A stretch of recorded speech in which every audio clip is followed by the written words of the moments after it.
오늘은 맥추감사주일입니다. 맥추절은 무교절, 즉 6월절 그리고 수장절과 함께 하나님께서 이스라엘 백성들에게 지정해 주신 3대 절기 중에 하나입니다. 출애굽기 23장 14절에서 16절 말씀에 너는 매년 3번 내게 절기를 지킬지니라. 너는 무교병의 절기를 지키라. 내가 내게 명령한 대로 아비벌에 정한 때에 1회 동안 무교병을 먹을지니 이는 그달에 내가 애굽에서 나왔음이라. 빈손으로 내 앞에 나오지 말지니라. 맥추절을 지키라. 이는 내가 수고하여 밭에 뿌린 것의 첫 열매를 거두리니라. 수정절을 지키라. 이는 내가 수고하여 이룬 것을 연말에 밭에서부터 거두어 저장함이니라 라고 말씀합니다. 이 세 절기는요, 다른 제사들보다도 좀 더 특별하게 하나님의 은혜를 기억하면서 감사와 찬양의 고백으로 지키는 절기입니다. 그 중에 이 맥추절은요, 한 해의 절반이 지날 즈음에 지내는 절기로 밀과 보리를 거두는 그 첫 열매로 예물을 드려서 제사를 드리게 됩니다. 그리고 지난 전반기 동안에 6개월 동안에 함께 하신 하나님께 감사하고 찬송과 예물로 제사를 드리는 것입니다. 즉 하나님의 감사한 것들을 헤아려보는 절기가 이 맥추감사 주일입니다. 그래서 1년에 2번 이렇게 봄철에 봄 추수하는 즈음에 맥추절로 또 가을에 추수할 때 수장절로 추수감사주일로 우리 교회력에 따라서 지키게 되어집니다.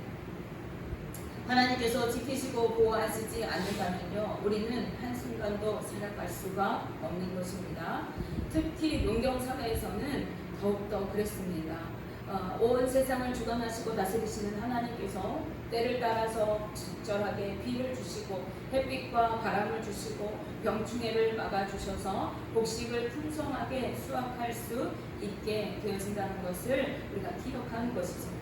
근데 추수기의 기쁨을 누리기까지 지키시고 축복해 주신 하나님의 은혜를 잊지 않고 기억하면서 감사의 마음으로 찬양하고 감사하며 드리는 절기가 이 맥추절이에요. 이러한 마음으로 드리는 고백은요, 우리가 무엇을 의미하는 것이냐 하면 내가 가진 모든 것이 하나님에게서 왔습니다 라는 것을 인정하는 것입니다.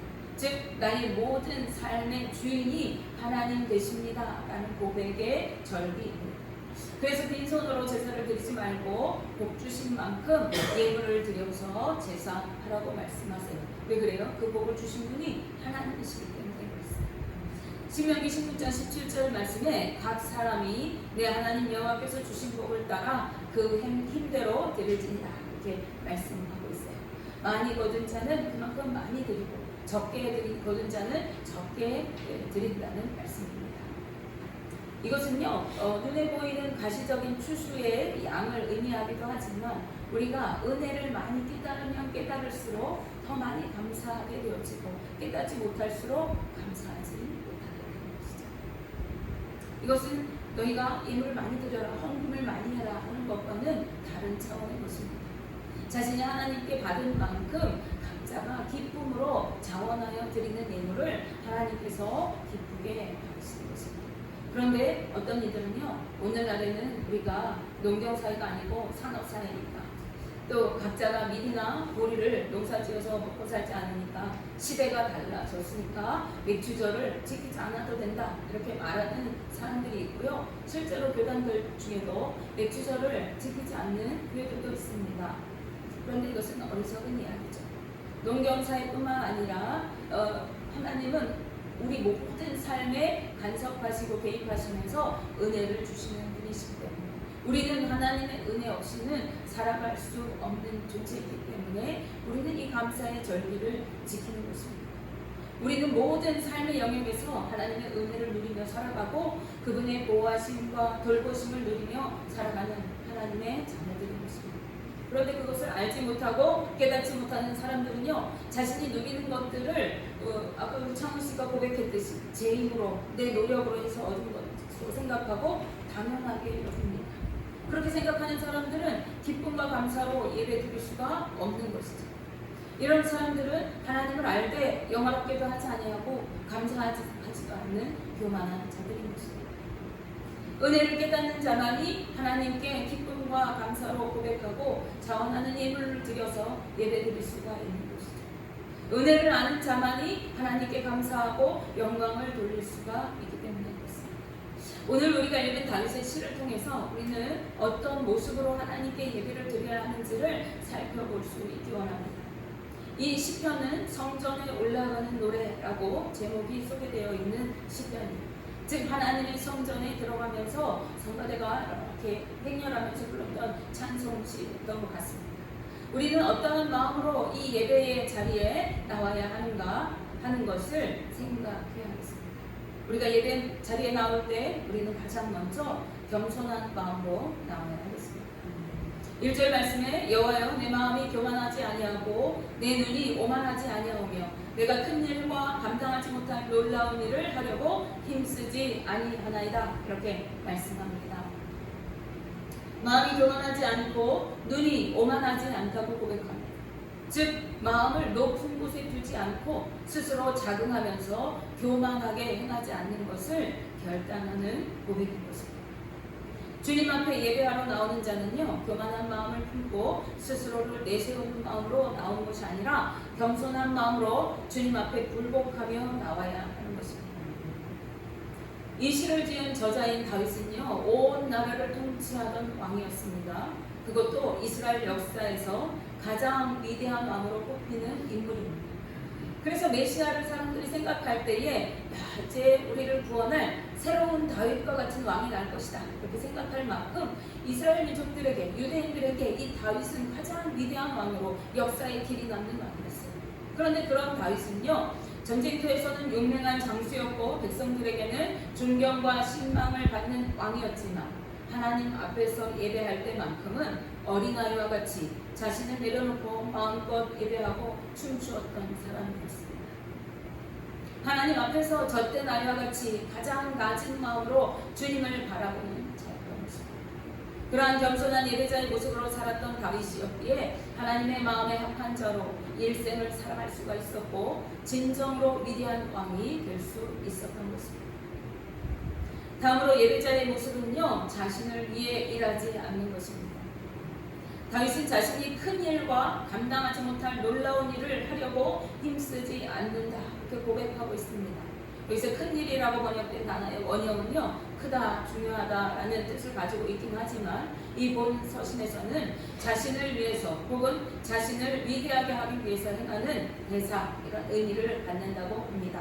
주석에서 그렇게 얘기했어요. 대사는 보냄을 받은 사람을 의미합니다. 보냄을 받은 사람은 보낸 사람의 일을 위해서 힘써야 하는 것이에요. 그런데 오히려 자신을 위대하게 하기 위해서, 자신을 높이기 위해서 힘쓰는 것은 옳은 방법이 아니죠. 이것은 그가 맡겨진 사명을 제대로 수행하는 것이 아니기 때문에 그렇습니다. 하나님께서 예레미야 45장 5절 말씀에서 예레미야를 통해서 내가 너를 위하여 큰 일을 찾지 말라 이렇게 엄히 말씀하셨습니다. 그런가 하면 감당 못할 놀라운 일을 하려고 힘쓰지 않았다 이렇게 이야기합니다. 놀라운 일이라고 번역된 이 단어는요, 위대하다 혹은 뛰어나다라는 뜻을 가지고 있습니다. 즉 스스로에게 미치지 못하는, 스스로가 다다르지 못하는 위대한 어떤 일을 자신을 뛰어나게 돋보이게 하려고 하는 어떠한 일을 힘쓰지 않겠다 결단하고 고백한 것입니다. 하나님께 예배하는 자는요, 자신을 뛰어나고 위대하게 보이도록 어떠한 영광을 얻도록 힘쓰는 자들이 아닙니다. 스스로 높아지려고 하고 영광을 얻으려고 힘쓰는 것이 아니라 오직 여호와 하나님의 위대하심을 나타내고 그분께 영광 돌리는 삶을 살아가는 것이 진정한 예배자의 모습인 것입니다. 그러므로 오늘 본문에서 다윗은요, 하나님을 배제하고 자신을 드러나도록 하기 위해서 그 어떤 것도 하지 않을 것을 결단하며 고백하고 있는 것입니다. 이렇게 겸손하게 주님 앞에 섬기며 자신을 위해 일하지 않고 하나님의 영광을 드러내며 살아가는 자들은요, 주님 안에서 고요하고 평안함을 누리게 될 것이다. 2절에 이어서 이야기합니다. 즉 겸손한 마음으로 여호와 하나님만 높여드리고 예배하는 자 심령에는 그러한 자들의 심령에는 고요함과 평온함을 누리는 삶을 살아가게 될 것이라는 말씀이죠. 우리 2절 다시 볼까요? 실로 내가 내 영혼으로 보유하고 평안하게 하기를 젖된 아이가 그의 어머니 품에 있음 같게 하였나니 내 영혼이 젖된 아이와 같도다. 아멘. 당신 자신의 영혼을 보유하고 평안하게 한다고 말하고 있습니다. 보유하고 라고 하는 말은요, 멈춘다 라는 말이에요. 즉 앞서서 말씀드렸던 것처럼 자기 스스로를 위해서 무엇을 하려고 하는 것들을 멈추어서 하지 않는다는 것을 뜻하는 것입니다. 그런가 하면은 평온하게 한다라고 하는 말은요, 평온하다는 것이 어떤 외부의 압력에 흔들리지 않는 것을 말하는 거예요. 따라서 보유하고 평온하게 한다는 것은 어떠한 일이 잘 되고 삶에 어려움이 없어서 누려지는 그러한 고요함이나 평온함이 아니라 현실적인 상황이 어떠하든지 현실에 일이 잘 되든지 잘 되지 않든지 또 어려움이 있든지 없든지 그것과 관계하지 않고 전적으로 하나님을 의지하며 나가는 것을 얘기해요. 그리고 그럴 때에 하나님을 우리가 의지하며 나아갈 때에 누려지는 참된 평온함을 말하는 것입니다. 참된 고요함입니다. 지금 내 주변에 산적한 문제들이 있고 어려움들이 있지만 주님을 의지하고 믿고 나가기 때문에 그것들 때문에 내 마음이 요동하지 않는 거예요. 그것 때문에 내 믿음이 흔들리지 않는 것입니다. 내 심령이 주님 안에서 견고하고 평탄한 것이에요. 고요하고 평온하다는 뜻은 그런 뜻입니다.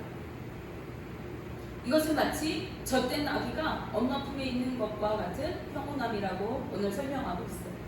영혼이 젖된 아이가 엄마 품에 있는 것과 같다는 것은요, 우리가 하나님 안에 있는 것만으로 만족하고 행복한 상태를 말씀하고 있는 것입니다. 이제 막 젖을 아이는요, 엄마 품속에 있을 때 가장 안정감을 느끼고 평온해 합니다.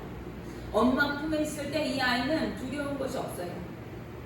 주변이 어떠하든지 상황이 어떠하든지 소란하든지 시끄럽든지 난리가 났든지 엄마 품에 안에 안겨있는 아기는요, 걱정하고 염려하는 것이 아니라 오히려 그 품 안에서 잠을 잘 정도로 평온합니다. 그것은 엄마를 전적으로 신뢰하기 때문이에요. 이와 같이 주님을 예배하는 자들은요, 어린아이와 같이 겸손한 마음과 순전한 믿음으로 주님을 온전히 믿고 의지하면서 주님 안에서 누려지는 이 평온함, 이 평강을 누리며 살아가는 자들인 것입니다. 오늘 여러분 안에 이 평강이 있으십니까? 삶의 환경이 어떠하든지 상황이 어떠하든지 주님을 신뢰하면서 의지할 때 상황을 뛰어넘어 요동하지 않는 참된 평안을 누리게 되실 것입니다.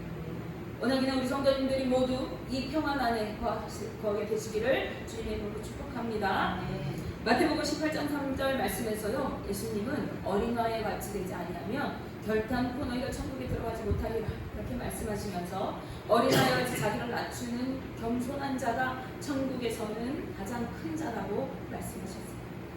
그러므로 우리가 주님을 예배한다고 할 때에 우리의 심령이 어린아이와 같이 겸손하고 순전해져서 주님 안에서 누리는 참 평안을 얻게 되어진 것입니다.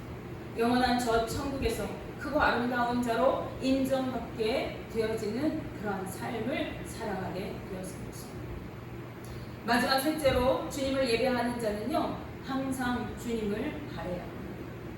3절 말씀에 이스라엘아 지금부터 영원까지 여호와를 바랄지로다 이렇게 말씀하고 있습니다. 바란다는 말은요, 기다린다, 기대한다 하는 말입니다. 다윗은 자신의 신앙 고백적 기록에 이어서 이스라엘 백성들을 향해서 이스라엘아 여호와 하나님을 바라라 이렇게 말하고 있습니다. 즉 하나님을 기대하고 기다리라 말씀하고 있는 것입니다. 그것도 어떤 순간에만 바라는 것이 아니라 지금부터 영원까지 바라라고 말씀하고 있습니다. 하나님을 예배하는 예배 공동체는 다른 어떤 것이 아니라 오직 여호와 하나님을 기대하고 기다리며 예배해야 하는 것입니다. 그러므로 예배의 자리에 나올 때에 오늘 내게 임하실 주님, 오늘 내게 역사하실 주님, 오늘 내게 은혜 주실 주님을 기대하며 나올 수 있어야 하는 것이고, 예배의 자리뿐만 아니라 삶의 모든 순간에도 주님 앞에 서는 그날까지 우리의 삶을 통해 역사하시고 일하실 주님을 기대하며 살아가야 하는 것입니다. 오늘 이 짧은 시편을 통해서 우리에게 주시는 교훈은요, 여호와 하나님을 예배하는 하나님의 백성은 먼저 겸손한 마음과 주님을 기대하는 내면의 소양이 갖추어져야 한다는 것을 이야기합니다. 또한 세상의 헛된 것에 힘쓰면서 자신의 영광을 위해서, 자신의 어떠한 높임을 위해서, 자신의 자리를 위해서 힘쓰는 것이 아니라 헛된 욕망의 모든 그 세상 것들을 내려놓고 오직 여호와 하나님의 영광을 위해 살아가도록, 주님 안에 누려지는 참 평안을 이루는 삶을 살아가도록 해야 하는 것입니다. 오늘은 맥주 감사 주일입니다. 이 주를 맞아서 감사와 찬송으로 예배드리기 위해 나오신 우리 성도님들 모두가 주님 앞에서 어린아이같이 겸손하고 순전한 믿음으로, 그리고 온전한 마음으로 주님을 예배하고 주님 안에서 참된 평안과 기쁨과 행복이 누려지는 삶을 살아가게 되시기를, 그리고 주님 앞에 서는 그날까지 날마다 주님을 기대하고 사모하며 살아가고 삶 속에 역사하시고 이루어가시는 하나님의 그 손길을 느끼며 살아갈 수 있게 되시기를 주님의 이름으로 축복하며 기도합니다. 기도하겠습니다.